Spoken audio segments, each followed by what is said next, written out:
It's beer o'clock on Real Ale Craft Beer. Now, I'm about to try a beer that I've never tasted before, but I've heard all about.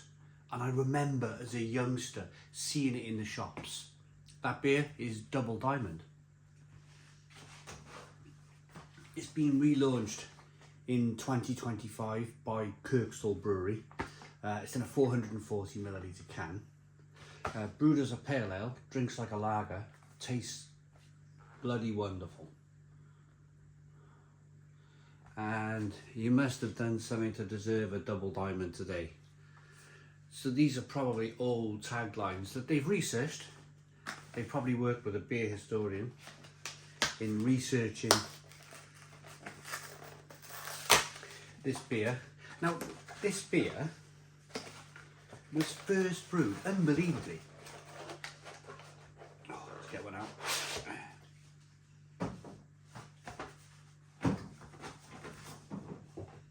In 1876. That's 2 years before this house was built. This house was built in 1878. So this house was probably kind of under construction when this beer first came out. 1876. Unbelievable.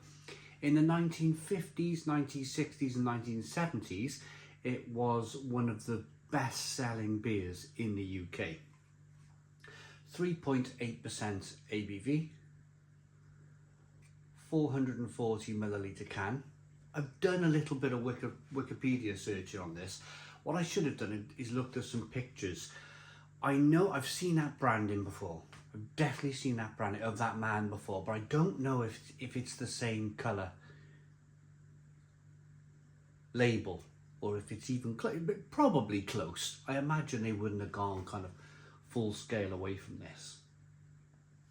I think it's quite clever from Kirktol, personally, to produce this. I think it's a very clever thing to do. There will be people who remember this beer. First brewed by Allsopp, as I mentioned. I've got an original Allsopp bottle here. You never know, 1876. You never know what was in this bottle. It might have been Double Diamond. Might have been Double Diamond. I put my own cork on, it's an example of that it was a cork bottle back in the day. It wasn't a cap on there. But and Allsopp's had I think one of the first ever trademarks. So without further ado, let's get the beer out into a glass, see what we get.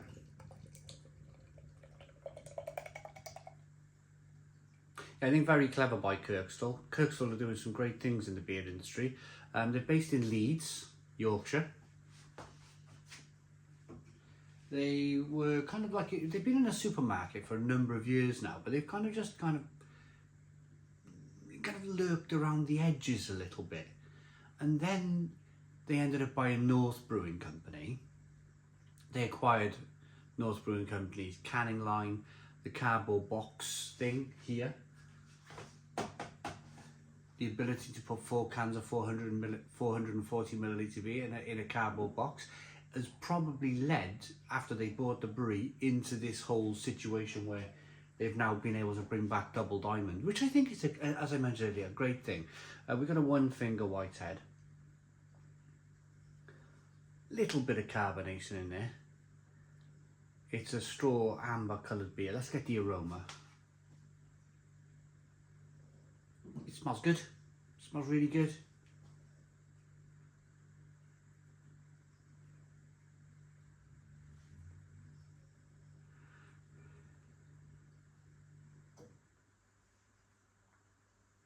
A little bit of biscuit malt in there.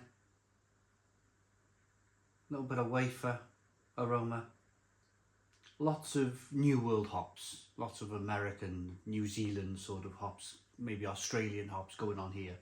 It's very floral, it's very kind of grapefruit, orange peel like.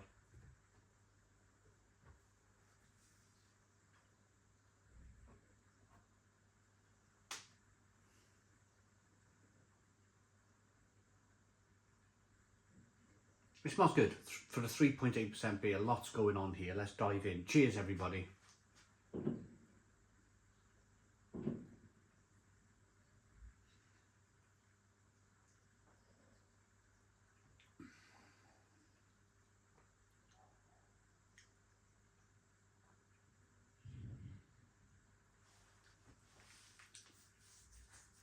A little bit of wafer, a little bit of biscuit malt coming through, a little bit of wafery kind of malt flavour coming through, an all malt, I'm going to say an all malt pale ale.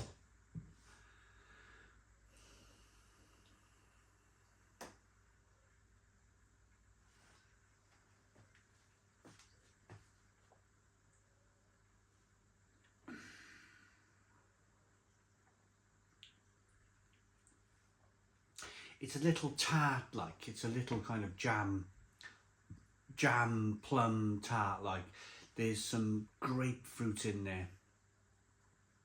There's some passion fruit and mango. I can imagine this beer being, obviously with it being relaunched, I can imagine the original pale ale, them using British hops.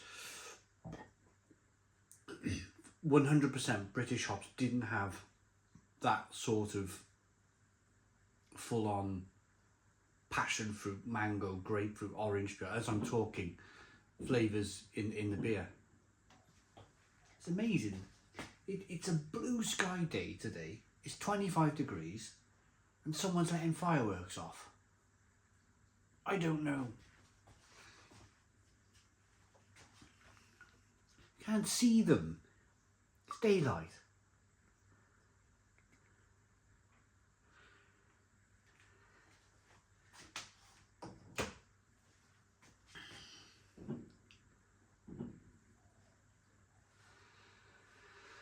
Good head retention on the beer. It looks really good. There will be a certain amount of beer. I sent a picture of this box to my dad on WhatsApp. And oh, he started, because my dad's nearly 70 now.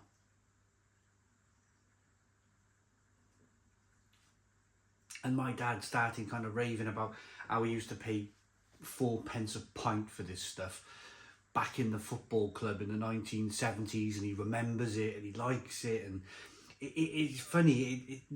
The reason why this beer probably has been brought back is because it was one of the best-selling beers in the 1970s in the UK, and it has that kind of certain nostalgia, doesn't it, about it. It's a bit like if they discontinued Carling and then they brought back Carling after maybe, I don't know, 40 years. But interestingly, this beer has always been in production. Apparently, according to Wikipedia anyway, they made a small supply of this beer because it was Prince Philip's, when he was alive, Prince Philip's favourite beer. So they would carry on making this beer and send it down to Prince Philip in Windsor Castle. Isn't that amazing?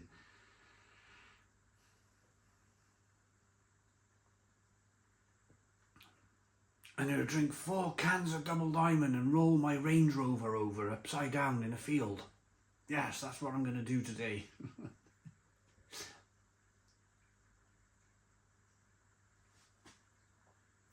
It's interesting. It's quite balanced.